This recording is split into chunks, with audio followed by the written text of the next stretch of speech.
Hello everyone, welcome back to my channel. आज की सी की सीरीज में हम क्या डिस्कस करेंगे, how to declare variable in C, कि सी के अंदर हम वेरिएबल्स को कैसे डिक्लेयर कर सकते हैं। जैसे कि आप स्क्रीन में देख पा रहे हो, फर्स्ट मैंने क्या यूज किया यहाँ पे, single variable declaration, and second one is more than one variable declaration with same data type. One by one करके हम दोनों को डिस्कस करेंगे।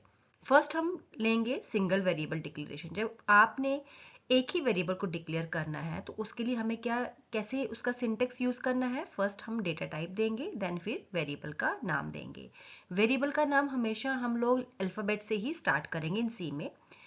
फॉर एग्जाम्पल, जैसे आप देख पा रहे हो स्क्रीन में, मैंने क्या यूज किया है, पहले int type, then A is a variable of which type, integer.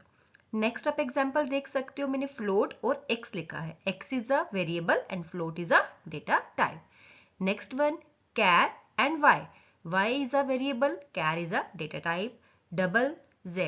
Z is a variable and double is a data type. Means जब आपको सिंगल वेरिएबल डिक्लेयर करना है तो आपने पहले डेटा टाइप देना है, देन उसके बाद एक वेरिएबल को आगे आपने डिक्लेयर करना है, और वेरिएबल हमेशा आपका अल्फाबेट से ही स्टार्ट होगा।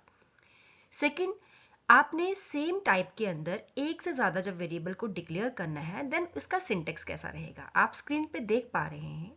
सबसे पहले डेटा टाइप डिक्लेयर करना है, देन जैसे लिखा मैंने var1, फिर बीच में क्या लगाना है, कॉमा, फिर var2 comma, then so on according to question, according to program. आपको जितने वेरिएबल्स को डिक्लेयर करना है आप उतने करेंगे, कॉमा लगा के उनको सेपरेट करेंगे, और एंड में आपने सेमीकोलन पुट करना है।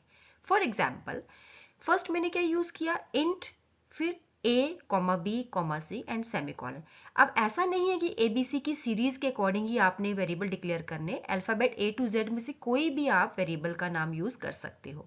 नेक्स्ट वन मैंने कैर एग्जाम्पल में क्या लिया, एक्स कॉमा वाई, फ्लोट में P Q R, and double में मैंने क्या डिक्लेयर किया, L B P and area. आप अपने हिसाब से अल्फाबेट कोई भी चूज कर सकते हो डेटा टाइप को वेरिएबल के साथ डिक्लेयर करने के लिए। आई होप आपको अच्छे से क्लियर हो गया है कि वेरिएबल्स को कैसे डिक्लेयर किया जाता है इन सी लैंग्वेज में। Till then, take care, keep learning, and always watching foundation of programming by Tarandeep Kaur. Thank you.